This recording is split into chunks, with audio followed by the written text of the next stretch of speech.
ဖြစ်ခဲ့တာတွေနဲ့ပတ်သက်ပြီးတော့စိတ်ထဲမှာဘာအကုသိုလ်မှမဖြစ်စေနဲ့တဲ့စိတ်ကိုတန့်ရှင်းအောင်တုတ်တင်ပလိုက်တဲ့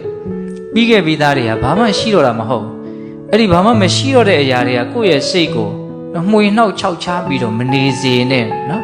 ပြီးခဲ့တာတွေကိုပြီးခဲ့ပြီမရှိတော့ဘူးလို့စိတ်ထဲမှာရှင်းရှင်းလင်းလင်းသဘောပေါက်အောင်လုပ်ပြီးတော့ဒီအတိတ်နဲ့ပတ်သက်ပြီးတော့စိတ်မှာအကုသိုလ်အညစ်အကြေးမတင်အောင်တနည်းအားဖြင့်တင်ခဲ့မယ်ဆိုရင်လည်းတန့်ရှင်းသွားအောင်စေကြောတုတ်တင်ပြလိုက်တယ်ယံပုပ္ပေတံဝိသောတေဟိပစ္စာတိမာဟုကိစ္စနံဟောမရောက်သေးတဲ့အနာဂတ်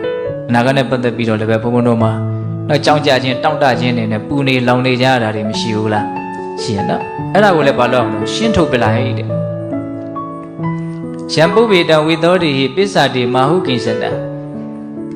လောလောဆယ်အခုပြစ္ဆုတ်ပံအခိုက်အတန့်မှာဖြစ်နေတဲ့အရာတွေနဲ့ပတ်သက်ပြီးတော့လည်းပဲ